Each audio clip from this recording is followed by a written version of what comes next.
오늘부터 시간이 주어지는 대로 감동이 있는 신앙이라는 그런 제목으로 생명의 말씀을 함께 나누고자 합니다. 한번 제목을 따라해 주실까요? 감동이 있는 신앙. 누구나 바라고 기대하는 그런 신앙입니다. 너무 딱딱한 것도 말고 또 너무 그냥 부드러운 것도 말고 정말 우리의 삶을 역동적으로 그리고 살맛 나도록 좀 우리에게 힘을 주시는 그런 메시지를 찾고자 하는 것입니다. 오늘은 그 첫째 시간인데 이런 질문 여러분들도 많이 해보셨을 것입니다. 우리 인간이 고통을 당하고 있을 때 신은 과연 어디 계신가?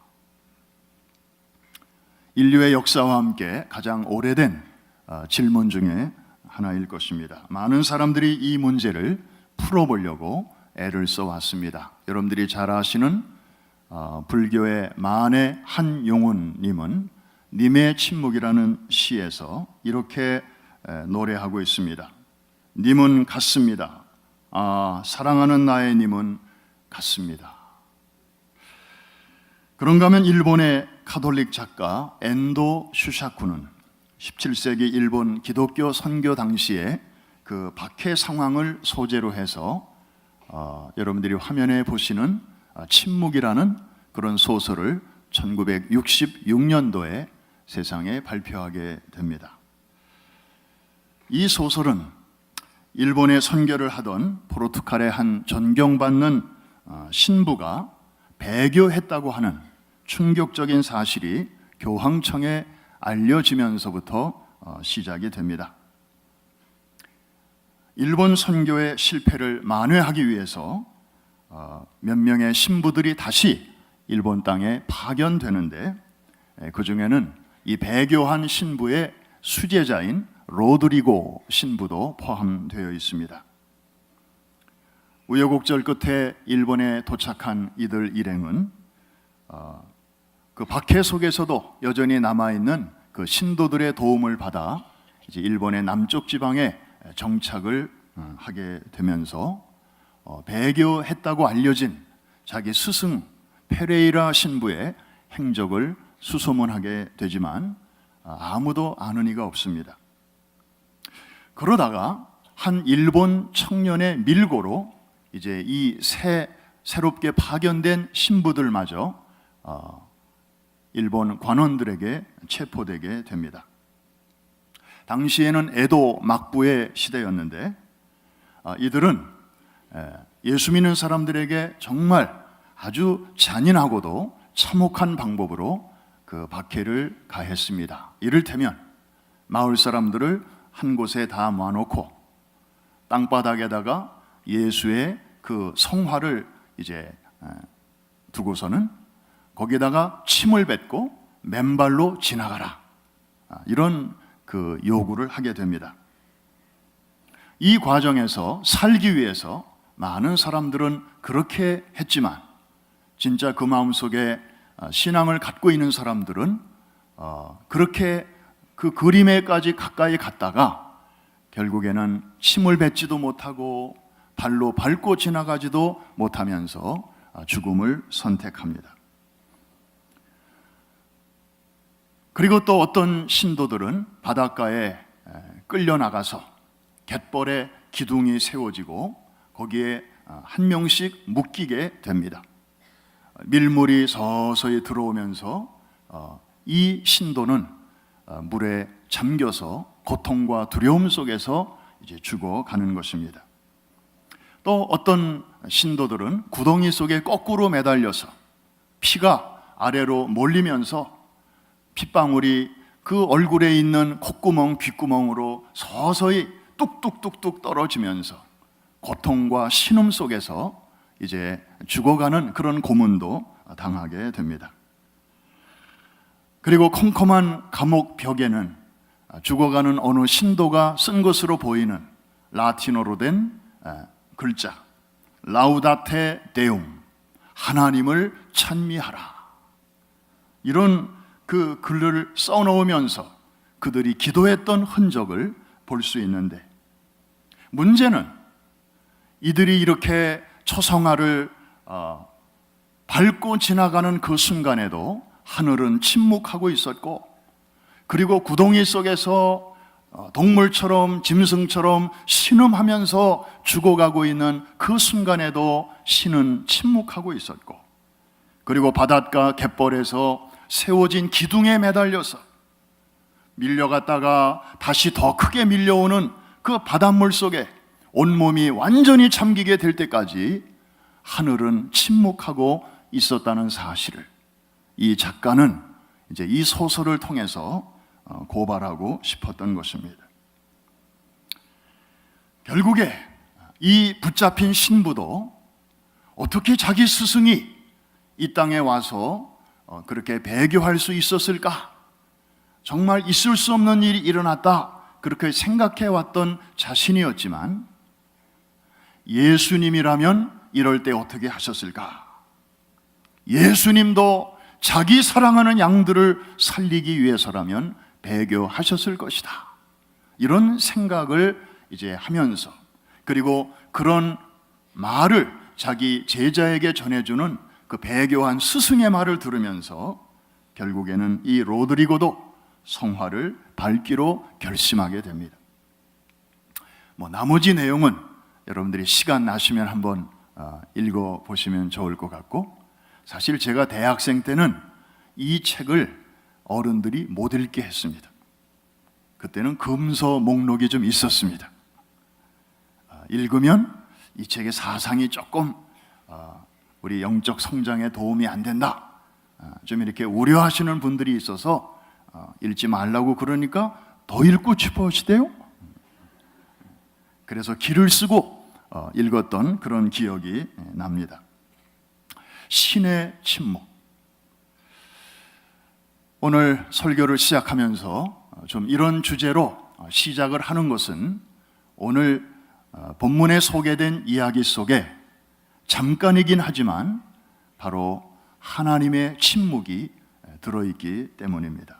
어느 날 예수님께서 늘 사역하시던 갈릴리 지역을 떠나서 처음으로 저 지중해 이 서쪽 그 지중해와 맞닿은 두로와 시돈 지방으로 들어가신 적이 있습니다. 바로 그때 일어났던 한 에피소드를 오늘 본문은 소개하고 있습니다. 가나안 여자라고 소개된 한 여인이 지나가시는 예수님을 향해서 뒤에서부터 소리를 지르며 쫓아옵니다. 마가복음에 보니까 이 여인을 가리켜 헬라인이라고 소개하면서 수로보니게 족속에 속한 여인이라고 소개합니다. 이 수로보니게, 영어 성경에 보면 시리안 페니키안, 그러니까 시리아의 페니키아 족속이라고 그렇게 소개하고 있습니다. 당시 유대인의 기준에서는 이방 여인이었고, 그리고 유대 땅에 살고 있는 이 이방 여인들은 유대인에게는 정말 인간 이하의 대접을 받고 있었습니다. 게다가 자기 딸이 악한 귀신에 사로잡혀 있었으니, 그러면서 예수님께 좀 자기 딸을 고쳐달라고 지금 나아오고 있으니 정말 딱한 처지였습니다. 주 다윗의 자손이여 나를 불쌍히 여기소서, 내 딸이 흉악하게 귀신에 들렸나이다. 그런데요, 놀라운 일이 여기서 생깁니다. 예수님이 이 뒤에서부터 소리 지르며 쫓아오는 이 여인의 외침을 들으시고 어떤 반응을 보이시죠? 23절에 보면 예수님답지 않은 그런 반응을 보이십니다. 자, 23절 우리가 직접 한번 확인해 보겠습니다. 시작, 같이 읽습니다. 예수는 한 말씀도 대답하지 아니하시네. 거기까지. 예수님이 어떻게 하셨다고요? 한 말씀도 대답하지 아니하셨다. 이거는 못 들으셨다고 말할 수 있는, 핑계댈 수 있는 상황이 아니죠. 그 여자가 뒤에서 소리를 지르고 쫓아오고 있는데 소근소근 하는 것도 아니고 오죽 시끄럽게 그렇게 달려왔으면 하도 여자가 그렇게 소리를 지르며 쫓아오는데 예수님은 그냥 아무 말씀도 안 하고 계시니까 제자들이 저렇게 끼어들잖아요. 제자들이 와서 청하되 그 여자가 우리 뒤에서 소리를 저렇게 계속 지르고 있으니 Please do something. 뭐 좀 고쳐주든지 아니면은 나는 시간 없으니 그냥 다음에 와라 그렇게 보내시든지 주님 둘 중에 하나를 좀 해주십시오. 우리 시끄러워서 못 살겠습니다. 제자들이 지금 그러고 있는 거예요. 이런 상황 속에서 예수님은 아무 말씀도 안 하셨습니다. 침묵하셨습니다. 신의 침묵입니다. 하나님의 침묵입니다. 최근에 이런 하나님의 침묵을 여러분 경험해 보신 적 있습니까? 뭐 하나님까지는 안 가더라도 여러분 가까운 분에게서 예를 들어서 남편이 아내에게 뭘 물었는데 아내가 마침 그때 딴 생각으로 있었는지 아무 대답이 없습니다. 그럴 때 남편들은 무슨 생각을 합니까? 야, 내 말이 말 같지 않은가 보다. 내가 한창 돈 잘 벌어다 줄 때는 그렇게 잘해주더니 이제 나이 들었다고 저 마누라까지 나를 무시하네.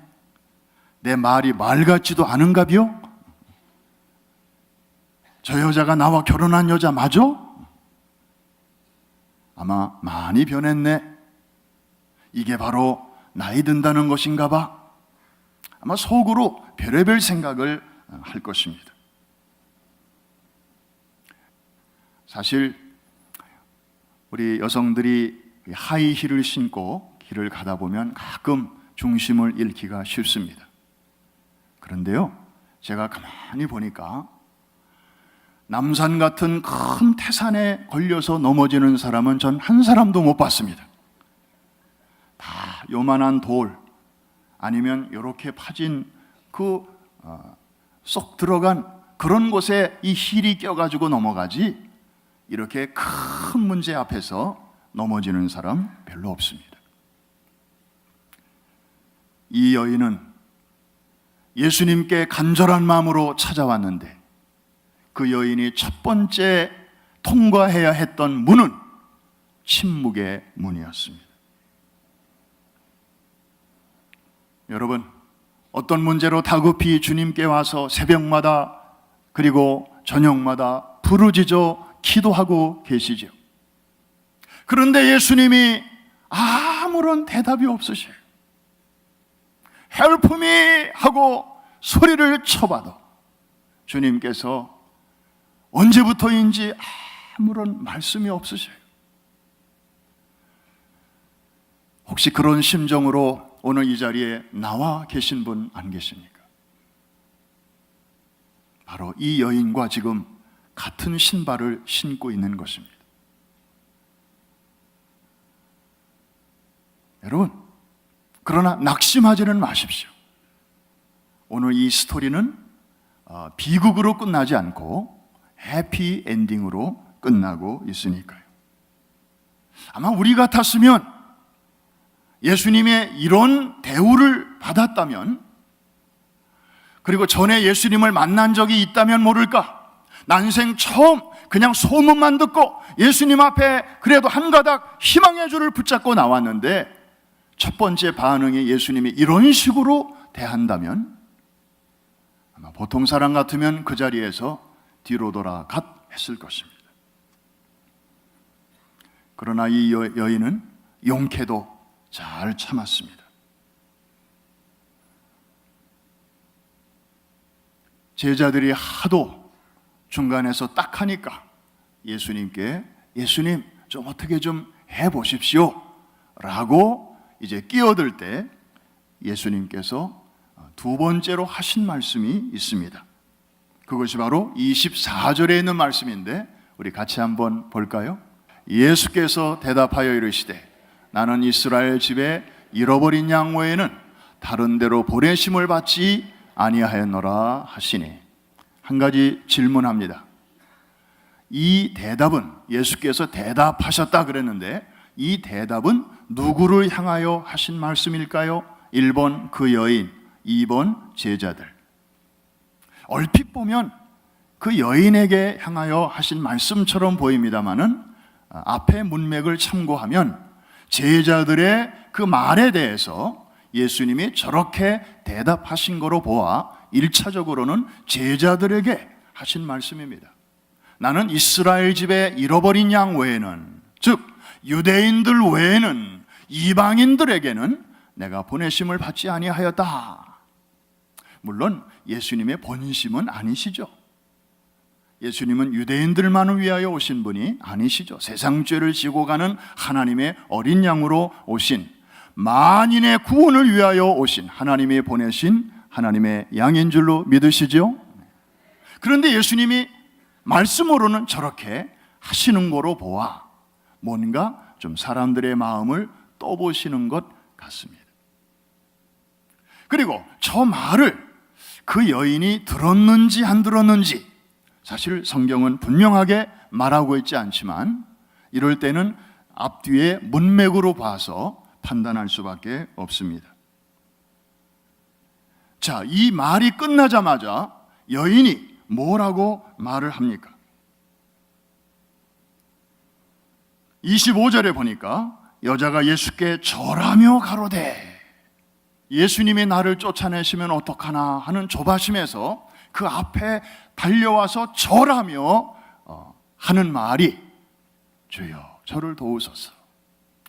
저 행동과 저런 반응으로 볼 때 이 여인이 바람결에 조금 전에 주님이 제자들에게 하셨던 말씀을 들었던 것 같습니다. 저 말을 여러분이 들었다면 여러분은 어떻게 하셨을 것 같습니까? 그래? 예수란 자가 고작 유대인만을 위해서 왔어? 우리 같은 사람은 그러면 안중에도 없단 말이야? 이야, 그래, 너희들끼리 잘 먹고 그럼 잘 살아라. 그래, 너희끼리 예수 잘 믿고 너희들이나 천국 가라. 아마 이러고 마음의 문을 딱 걸어 잠그고 그리고 그 길로 돌아갔을지도 모릅니다. 그런데 이번에도 이 여인은 그렇게 하지 아니했습니다. 더욱 간절한 마음으로 도와주소서 바짝 주님 앞에 엎드렸습니다. 자, 이쯤 되면 예수님도 좀 이렇게 침묵으로 떠보시고 그 다음에 이렇게 차별하시는 말씀으로 좀 떠보셨으면, 사랑과 자비의 주님이시라면 이 정도쯤에서 당신의 가슴을 좀 열어 보이시고, 그래, 이제야 내가 너의 마음을 알겠다 하고 그렇게 좀 다가가시면 얼마나 좋습니까?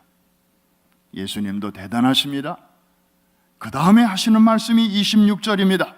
우리 같이 한번 읽어봅니다. 시작.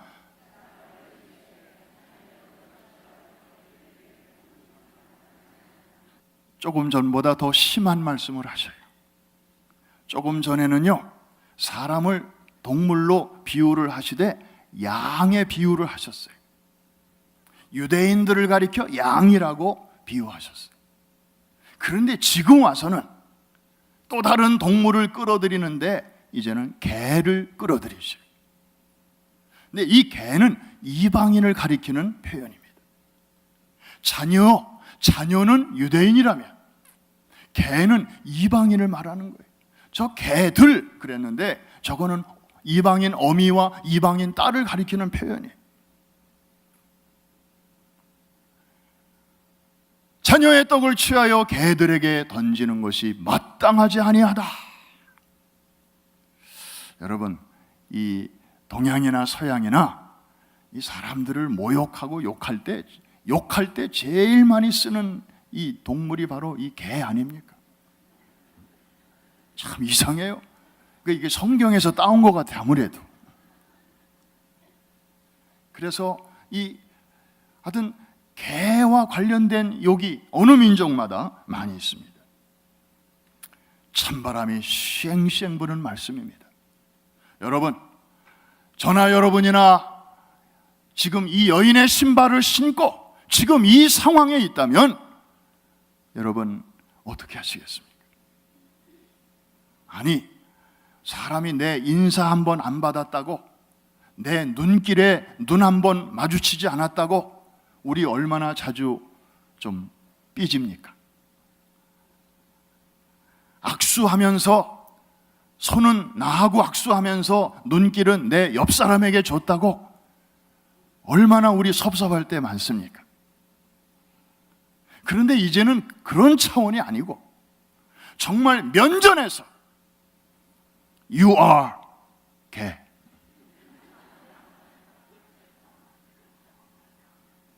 Your daughter is 강아지. 완전히 면전에서 이렇게 모욕을 주고 완전히 자존감을 구기고 계신데 여기서 배겨낼 사람이 누가 있겠습니까? 세상에 은혜가 풍성하시고 자비가 한량없으신 예수님께서 이토록 시베리아 칼바람보다 더 날카로운 말씀으로 이렇게 한 여인을 코나로 모르시다니, 웬만한 자존심이 조금이라도 있는 여인 같았으면 아마 이쯤에서 뚜껑이 열렸을 것입니다. 그리고 참았던 한과 울분이 폭발을 했을 것입니다. 날 개 취급하다니, 당신이 무슨 선지자야? 다 치워버려! 에이, 기대가 크면 실망도 크다더니 아마 그러면서 다시는 신앙세계에 노크하지 않고 뒤를 돌아 가버렸을 것입니다. 아마 침을 뱉고 나가버렸을 수도 있었을 것입니다. 그런데 이상하게도 이 여인은 그러지 아니했습니다. 거꾸로였습니다. 예수님이 박대하고 멀리하고 이렇게 거절하실수록 오히려 이 여인은 그 행동을 보면, 그리고 그 말을 보면 더욱더 예수님께로 가까이 다가가고 있습니다. 할렐루야. 여러분들이 이 장면을 한번 이렇게 상상할 수 있으면 참 도움이 될 것 같습니다. 그러다가 감동의 절정이 바로 27절에 나옵니다. 오늘 본문에 키 버스가 있다면 바로 이 기절일 텐데 27절 우리 같이 한번 큰 소리를 읽겠습니다. 시작.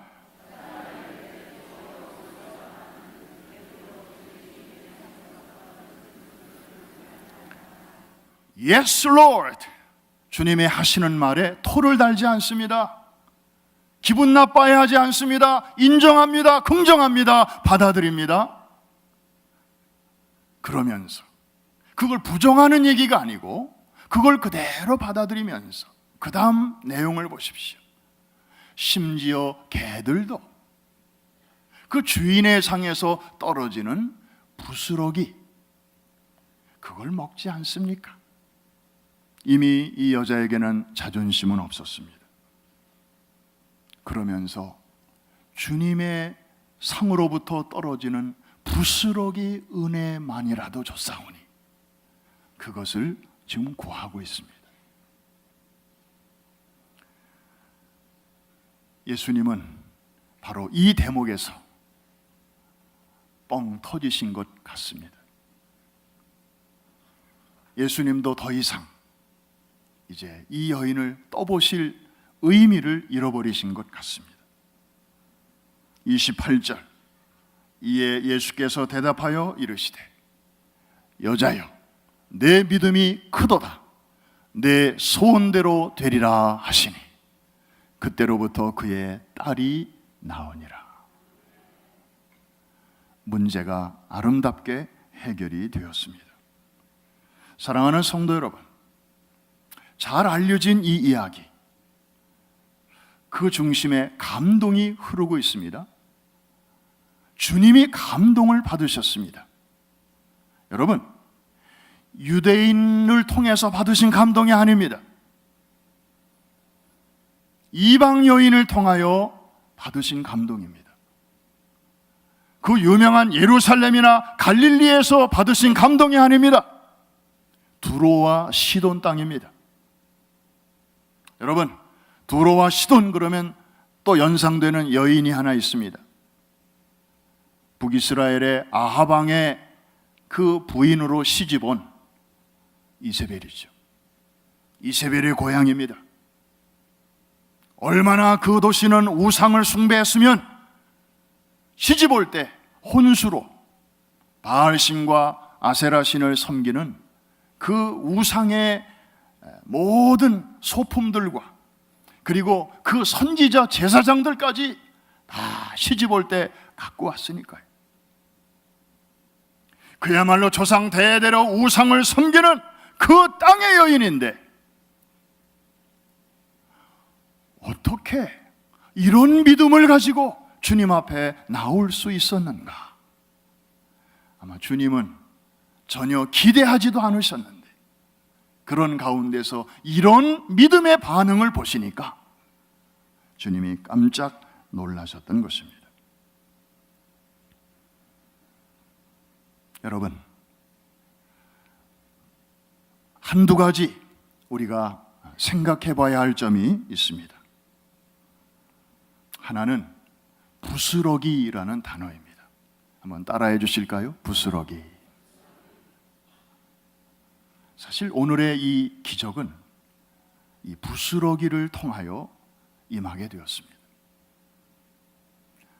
이 여인의 표현이죠. 상에서 떨어지는 부스러기 은혜라도 줬사오니 저에게 주실 수만 있다면 그것은 제게는 너무나 과분한 은혜입니다. 사랑하는 성도 여러분, 저를 포함해서 우리 예수 믿는 사람들이 쉽게 빠지기 쉬운 함정 중에 하나는 하나님의 은혜를 좀 물량적으로 생각하는 경향이 있습니다.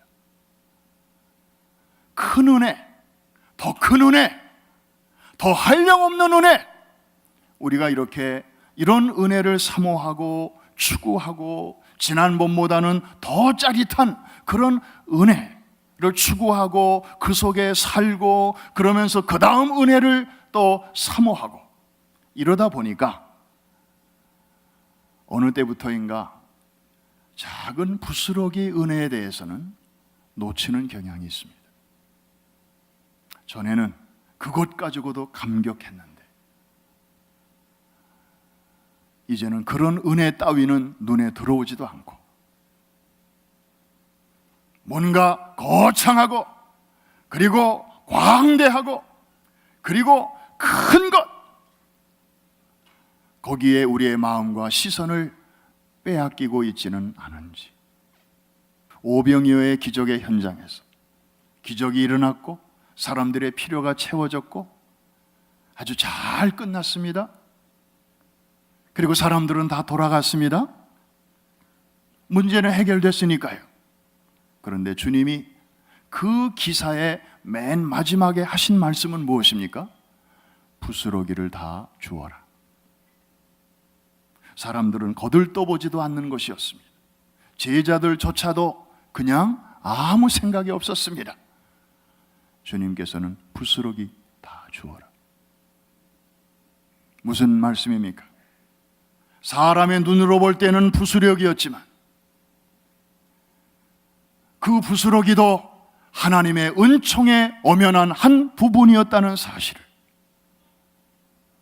우리에게 일깨워 주시는 말씀입니다.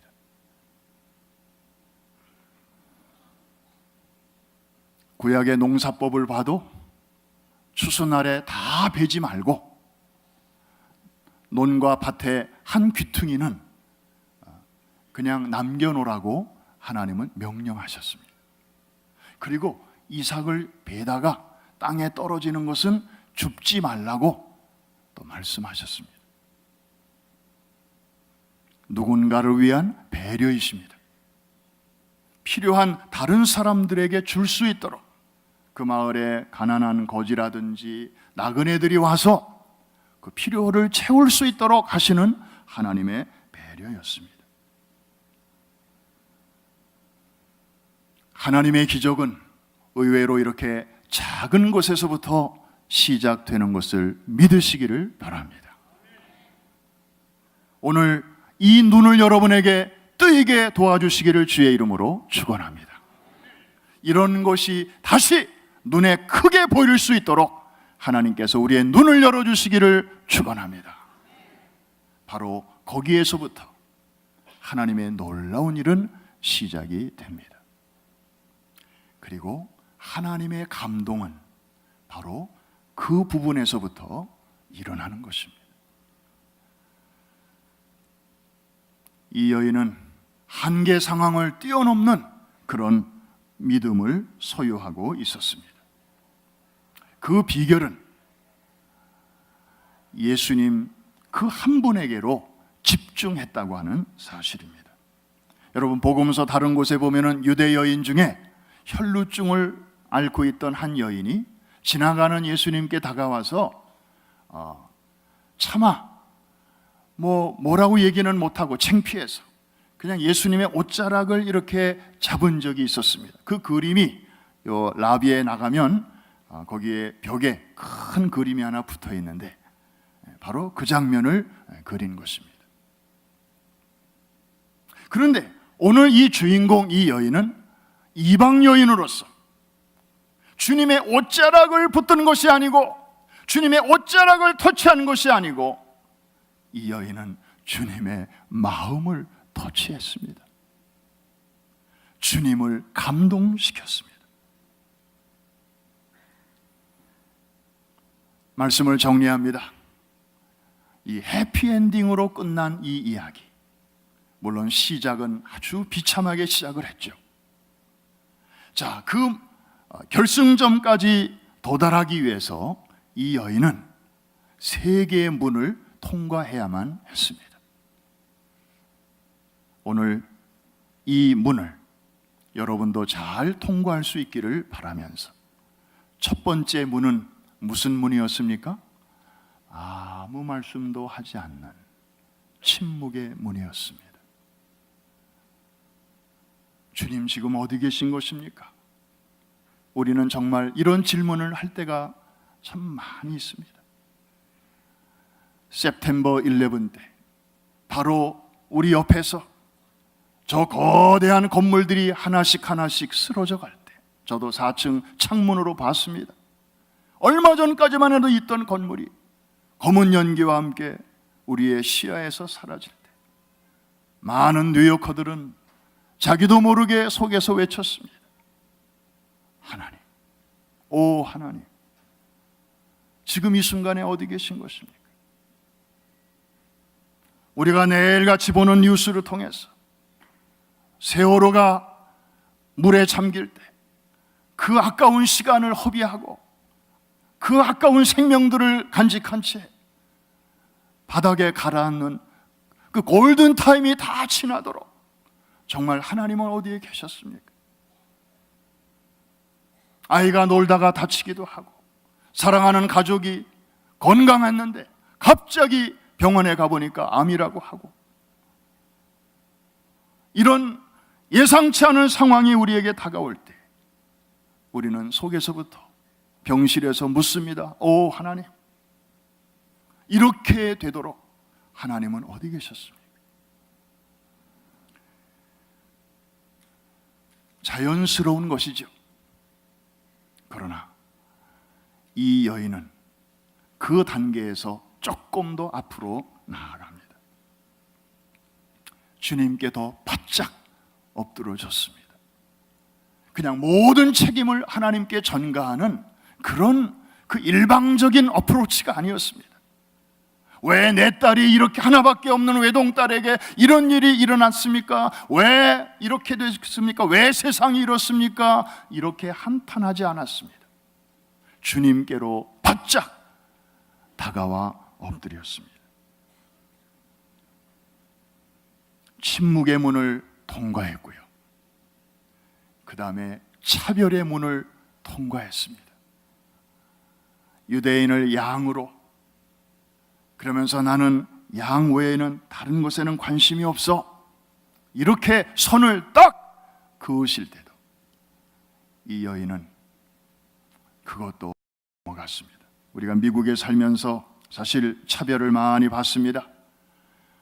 옛날에 비해서는 이제 많은 법들이 만들어져서 그래도 보호를 많이 받습니다만 아직도 미국에는 여성 차별을 뜻하는 글라스 실링도 있고 또 에이시언을 차별하는 뱀부 실링도 아직도 있고, 여러분 얼마나 힘든 그런 시간들이 있었습니까? 그런데도 이 여인은 그런 차별, 구별의 문을 잘 열고 통과했습니다. 마지막으로 이 여인은 정말 자신을 개로 취급하는, 정말 우리의 자존심을 아주 사정없이 깔아뭉개시는 예수님의 그 의도적인 말씀 앞에서도 그 여인은 굴하지 않고 오직 나는 없고 내게는 주님만, 주님뿐입니다, 그런 믿음을 가지고 나아갈 때 마침내 이 여인은 그 가정의 문제가 해결되는, 그리고 예수님께로부터 칭찬을 받는 이런 놀라운 미담의 주인공이 된 것입니다. 할렐루야. 오늘 이 무더위를 통과하는 사랑하는 프라미스 성도 여러분, 이번에 우리 여름학교도 잘 마쳤습니다. 정말 한 분 한 분의 그 스토리를 들어보면 정말 땀과 눈물의 이야기가 아닐 수 없습니다. 우리 프라미스 교회 정말 성도들의 그 믿음은 정말 세계 어느 곳에 내놔도 손색이 없습니다. 그리고 이미 그렇게 알려져 있습니다. 아래층에 식당 입구에 보면 한쪽 벽에 전 세계 93개국에서 다녀가신 414 윈도우의 지도자들과 일꾼들이 우리 교인들의 섬기는 모습을 직접 보고 그분들이 거기다가 남긴 글귀들이 한 벽에 가득합니다. 정말 이번에 한국 코리아 에클레시아를 통해서도 한국에 많은 목사님들이 오셔서 아주 반하셨습니다. 어떻게 이런 교인들이 있냐고, 어떻게 이런 성도들이 있냐고. 여러분, 한국의 목사님들이 평신도들의 섬김을 통해서 은혜 받기가 쉽지 않습니다. 그런데 하나님께서 훈련된 우리 성도들을 통하여 이번에 큰 영광을 곳곳에서 받으신 줄로 믿습니다. 그러나 우리는 이쯤에서 만족할 수 없습니다. 우리는 더 낮아져야 합니다. 더 낮아져야 합니다. 지금보다 한 단계 더 로우 그레이드로 내려가야 될 줄로 믿습니다. 주님이 가셨던 그 자리, 우리를 위하여 친히 걸어가셨던 그 자리에까지 가기에는 우리는 아직도 가야 할 길이 멉니다. 우리가 더 내려갈 때 하나님은 여러분들을 더 높여 주실 것입니다.